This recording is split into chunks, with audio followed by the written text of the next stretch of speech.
이 본문을 먼저 이해하기 위해서는 유대인들의 결혼 풍습을 좀 알 필요가 있습니다. 우리나라의 결혼 풍습은 이렇죠. 신랑이 신부가 마음에 들면 신부의 집에 인사를 드리러 갑니다. 신부의 부모님의 허락을 받기 위해서죠. 신랑이 이렇게 신부의 부모님에게 허락을 받게 되면 상견회라는 것을 합니다. 양가의 부모님과 신랑 될 사람, 신부 될 사람, 그리고 그들의 가족까지 함께 모여서 인사를 나누게 됩니다. 이때 결혼 날짜를 정하는 경우들이 왕왕 있습니다. 결혼 날짜는 원칙적으로는 부모님의 소관입니다. 몇 월, 며칠, 어느 장소에서 결혼을 하기로 확정을 짓고 나서 결혼 예식을 통하여서 정식적인 포부가 되는 것이 지금 우리나라의 결혼의 하나의 과정이라고 말할 수 있습니다.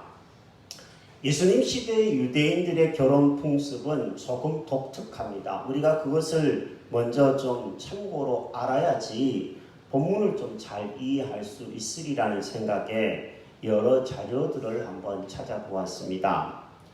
먼저 유대인들의 풍습 중에는요, 정혼이라는 것을 하게 됩니다.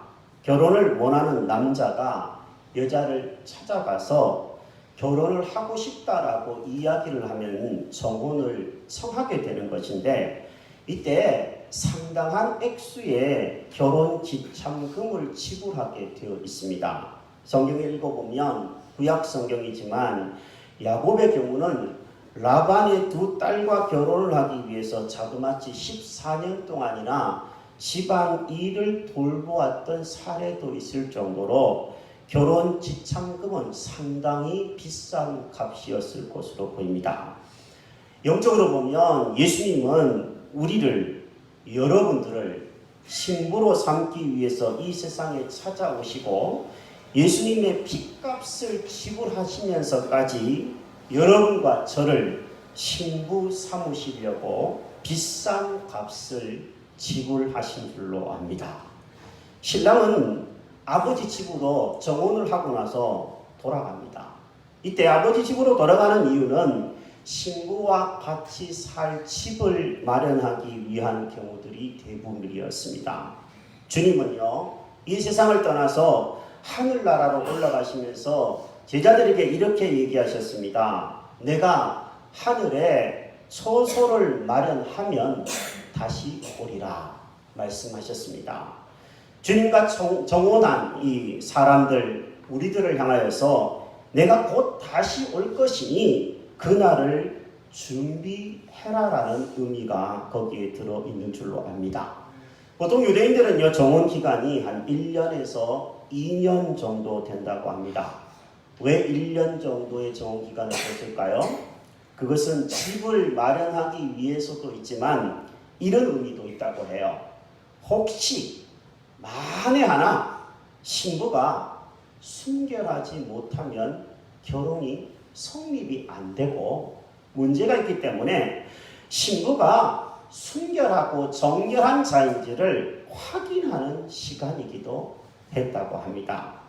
자, 이렇게 정혼 기간을 약 1년, 2년 정도 두고 나면 결혼 날짜를 이제 정하게 되는데, 이 결혼 날짜는 신랑의 아버지에게만 주어진 독특한 권한이었다고 해요. 성경을 읽어보면 우리는 예수님이 다시 오셔서 완전하게 결혼하게 되는 그 날과 그 때를 알 수 없다라고 계속 성경이 얘기합니다.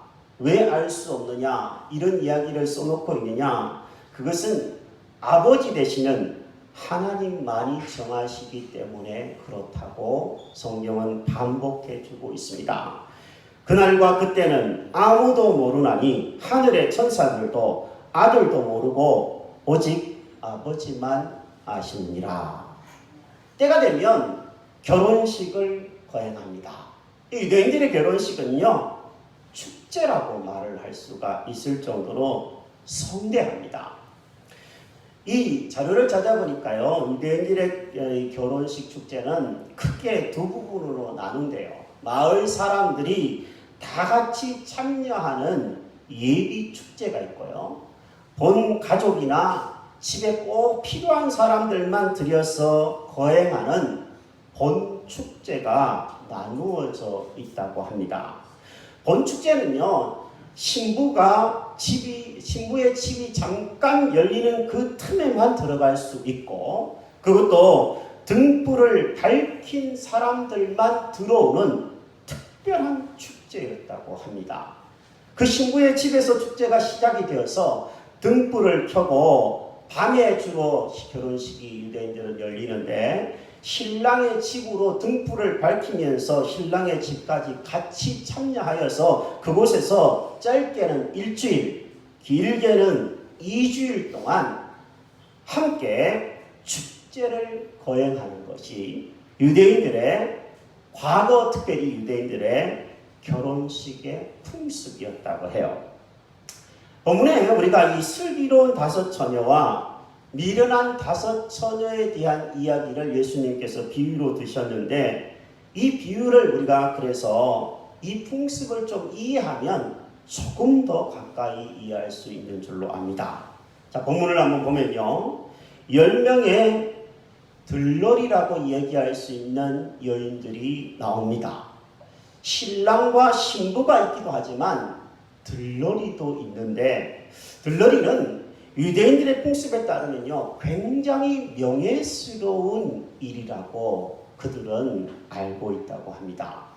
10명의 처녀들, 이들은 신랑과 신부의 결혼을 진심으로 축하하기 위해서 모두 다 등을 준비했습니다. 밤에 거행되는 결혼식이니까 등과 함께 기름을 준비해야 되는데, 슬기로운 5 처녀는 등과 함께 기름을 동시에 준비했지만, 미련한 5 처녀는 등은 준비했으나 기름이 부족한 가운데에 신랑을 기다리고 있습니다. 10명의 여인들이 다 너무 피곤해서 밤늦게 신랑이 오는 바람에 다 졸고 있습니다. 여기서 존다고 해가지고 이들이 지옥 갈 백성이라고 못 박으면 안 될 줄로 압니다. 이들이 다 같이 졸았습니다. 그러나 5명의 슬기로운 처녀들은 졸다가 신랑이 온다라는 소식을 듣고 번쩍 일어나서 준비한 등과 기름을 가지고 신랑을 맞이하게 되고 본 잔치에 참여하여서 기쁨으로 결혼 예식에 동참하게 되지만, 등은 준비했으나 어리석은 여인들은 기름을 충분하게 준비하지 못하여서 신랑이 왔음에도 불구하고 이 결혼 잔치에 참여하지 못하는 안타까운 이야기가 이 비유의 이야기입니다.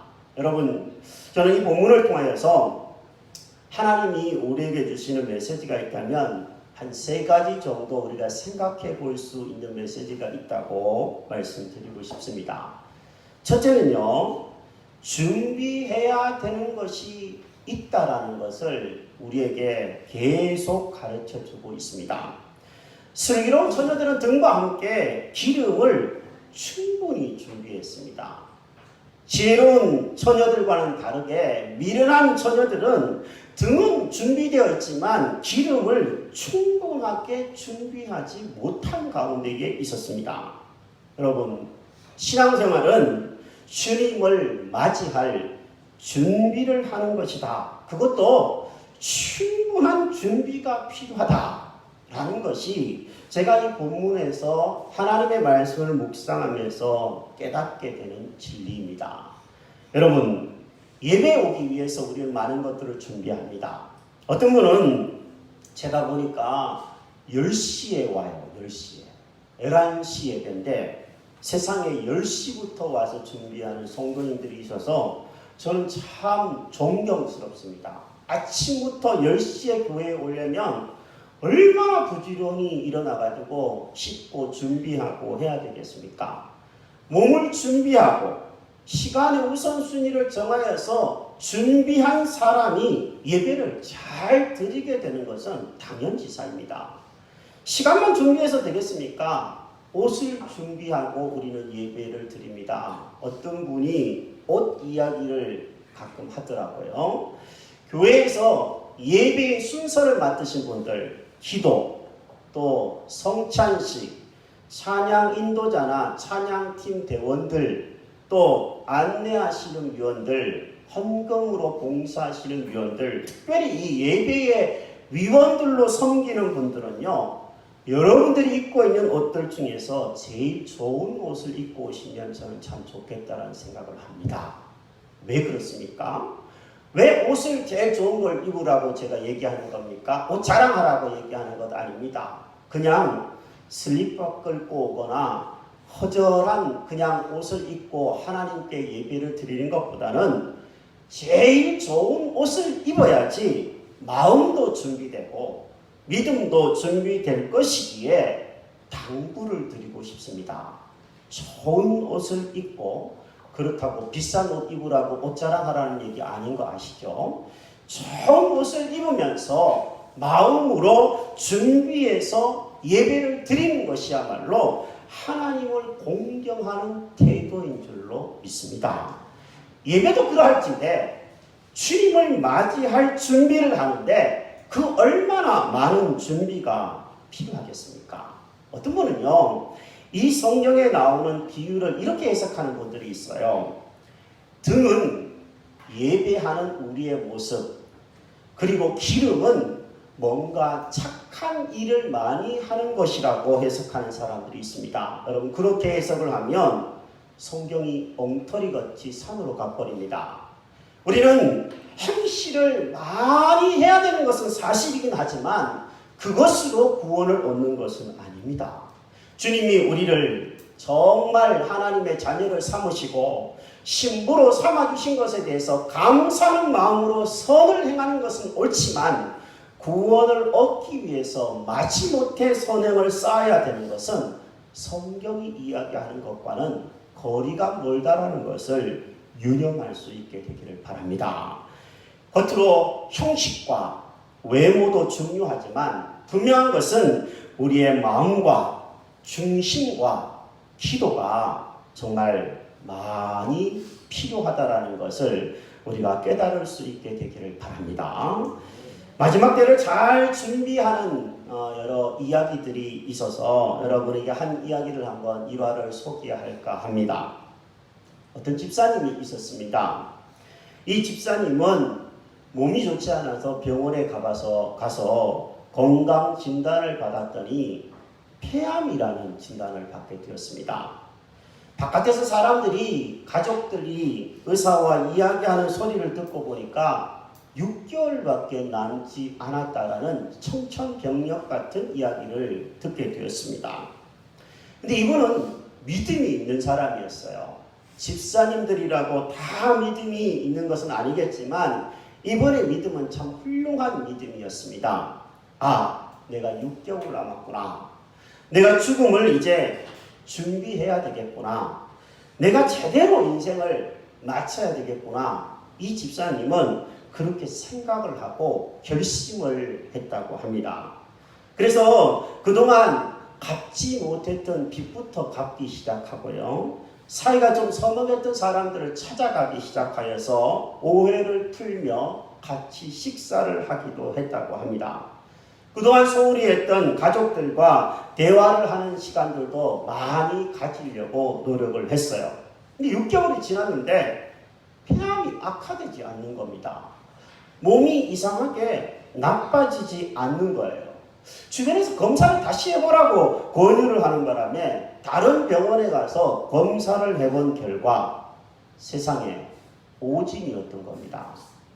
폐암이 아닌 것으로 판정이 됐습니다. 주변의 사람들이 이 집사님에게 하시는 말씀이 뭐냐면 억울하지 않냐고 얘기를 하기 시작했습니다. 죽는다고 생각하니까 돈 쓰고 낭비하고 시간 허비했다고 생각되면서 주변의 사람들이 손해가 막심하겠다고 억울하겠다고 이야기를 했지만 이 집사님은 주변의 사람들에게 오히려 이렇게 얘기를 했다고 해요. 일생 동안 내가 살면서 지난 6개월만치 진지하게 삶을 살았던 때는 없었습니다. 나는 남은 인생도 그런 심정으로 살고 싶습니다. 주변의 사람들에게 이렇게 고백을 했다고 합니다. 사랑하는 여러분, 이 집사님 정말 생을 진지하게 살고 또 진지하게 살게 되면서 하나님 앞에서 마지막을 준비하는 것을 예행 연습 참 잘 한 것으로 보입니다. 여러분과 저도 남은 인생을 살아갈 때 이분처럼 진지한 생애를 살고 싶다면 위로부터 오는 성령의 기름을 계속 공급받아야 할 줄로 압니다. 그래야지 믿음의 불이 꺼지지 않고 계속 내 속에서 불타오를 수 있기 때문에 그렇습니다. 준비되지 않은 어리석은 여인들은 문이 닫히고 축제에 들어갈 수가 없었습니다. 여러분, 문이 닫힌다라는 얘기를 제가 본문에서 읽으면서 옛날 생각이 한번 나더라고요. 제가 처음 시골에서 교회에 출석을 했을 때였었어요. 오늘 예배 시간에 조금 늦었습니다. 학생 때였으니까 아침에 늦잠 자고 교회에 늦게 오는 게 약간의 습관처럼 되는 경우들도 왕왕 있습니다. 저도 그랬습니다. 그런데 어느 날 예배당에 들어가려고 문을 여는데 문이 안 열리는 거예요. 안에서 잠궈버린 겁니다. 당시 제가 다녔던 교회는 상당히 전통적인 교회여서 더욱 그러했겠지만 특히 기도 시간에는 아예 문을 닫아버렸습니다. 하나님께 집중하여 기도하는 시간에 사람들이 왔다 갔다 하지 못하게 했고요. 설교 시간에 하나님의 말씀을 듣는 시간에는 더더욱 그러했습니다. 문을 닫아버렸어요. 제가 이곳에 와서 이제 예배를 여러분과 함께 드리기 시작한 지 3개월 되는 주일입니다. 근데 이곳에 와서 여러 가지 짐을 정리하다가 보니까 하나의 푯말이 제 눈에 들어왔어요. 이전 교회에서 사용하던 푯말이었습니다. 그 푯말에 이렇게 써 있더라고요. 아마 예배 드리면 문 바깥 입구에다가 세워 놓았던 것으로 보이는 푯말이었어요. 그 푯말의 내용이 이렇습니다. 예배에 늦으신 분들은 주방에서 예배 드리시기 바랍니다. 이 얘기였어요. 제가 그것을 계속 쓸까? 한참을 생각을 한 적이 있습니다. 쓸까요? 쓰지 말까요? 너무 야박해요? 11시 전에 오지 않으면 문 닫아 거는 거 너무 야박하다고 생각됩니까? 야박하다고 생각해서 문을 걸지는 않습니다. 앞으로도 걸지는 않을 거예요. 그러나 여러분, 가끔 이렇게 얘기하는 분들이 있어요. 예수님이 오시는 날도 늦을 거라고. 누가 그렇게 이야기하는 사람이 있더라고요. 우리는 옷을 준비하고 시간을 준비하고 헌금을 준비하고 마음을 준비하여서 예배를 드릴 때 은혜가 되는 것처럼 신랑 되신 예수님을 만나는 그 결혼식 축제를 준비하는 데는 많은 준비가 필요함을 잊지 말고 명심하고 신앙생활 할 수 있게 되기를 바랍니다.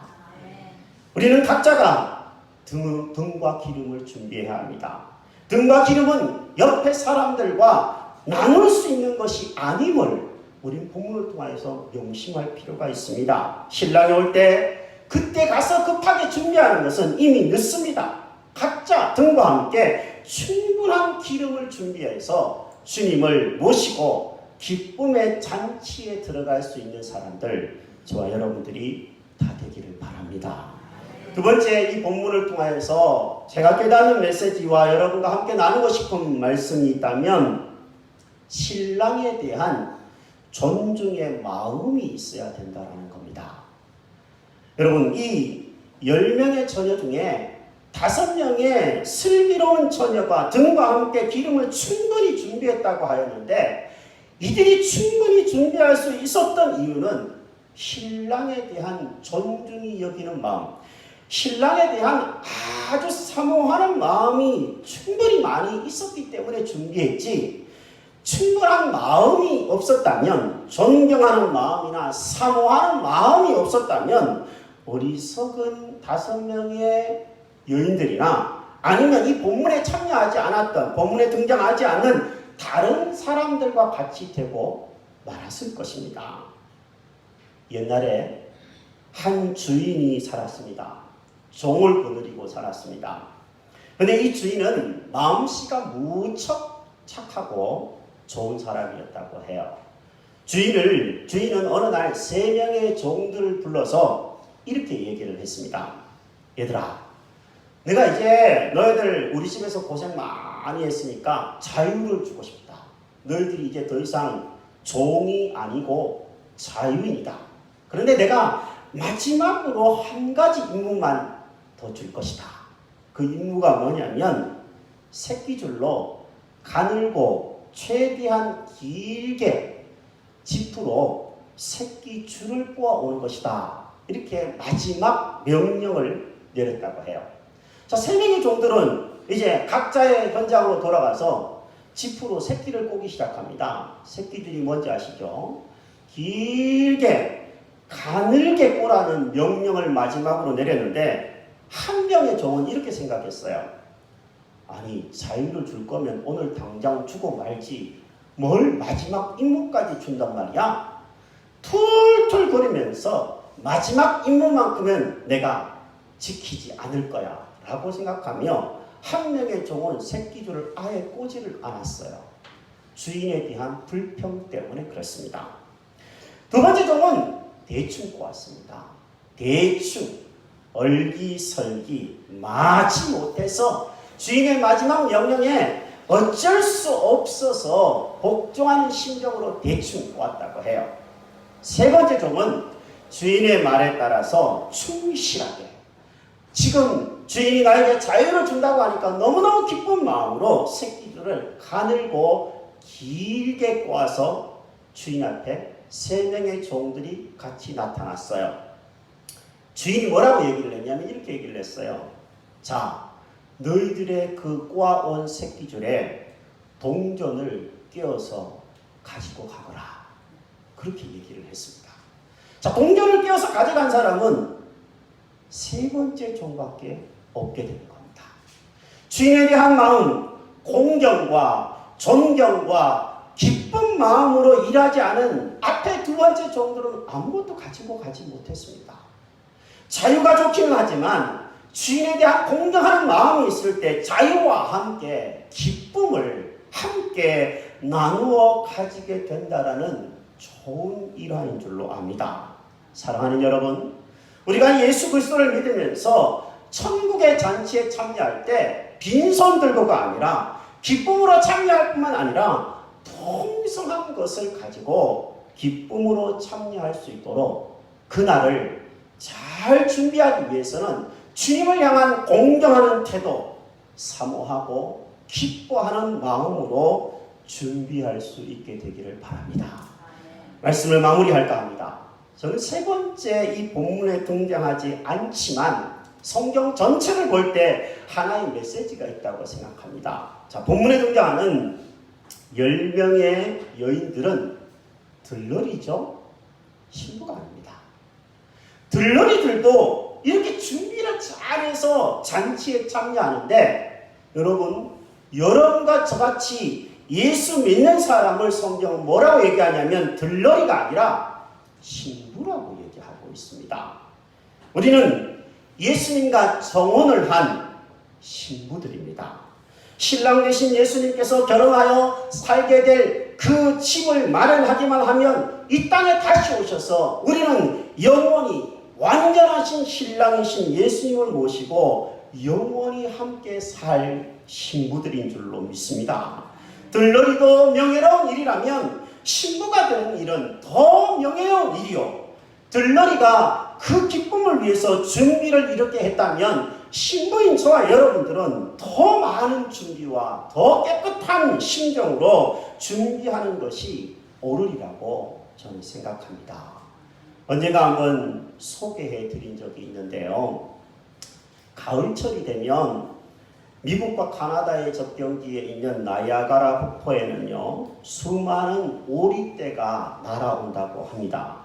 캐나다 북부의 추위를 피해서요, 따뜻한 남쪽으로 온 오리들은 물과 먹이가 풍족한 나이아가라 폭포에서 봄까지 지내다가 돌아간대요. 그런데 이 과정 중에 폭포에서 아주 평온한 삶이 익숙해지다가 보면 그 익숙함에 젖어든 일부 오리가 폭포에 빠져서 죽게 된다라는 결과가 나오게 되었습니다. 나이아가라 폭포는요, 떨어지기 전에 몇십 미터 전까지는 물결이 아주 잔잔하대요. 오리들은 그 잔잔함에 속아서 편하게 물장구를 치고 먹이를 먹다가 갑자기 물살이 빨라지면 깜짝 놀라서 재빨리 벗어나려고 하지만 급류에 휩싸여서 그대로 폭포 아래에 떨어져 목숨을 잃게 된다고 합니다. 생각해 보십시오, 여러분. 오리는 헤엄을 칠 수 있는 물갈퀴가 있습니다. 오리는 물에 뜨는 부력도 가지고 있습니다.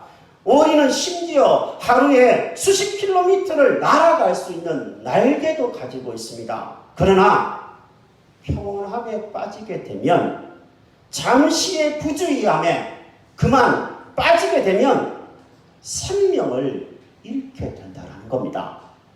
여러분, 우리가 세상을 살아가면서 예수님이 2000년 동안 오시지 않았기 때문에 지구의 종말이나 마지막 종말을 성경이 이야기하고 있기는 하지만 세상의 편안함과 유혹과 여러 가지 안락함에 젖어서 살다가 보면 깜빡 잊고 주님이 오시는 날 준비되지 않은 채 주님을 맞이하면 어떻게 되는 것이겠습니까? 풍요로울 때, 안전하다고 할 때, 세상이 살기 좋다고 얘기할 때 우리는 더더욱 끼어있지 않으면 안 될 때라고 말할 수 있습니다. 지금이 바로 그런 때인 줄로 압니다.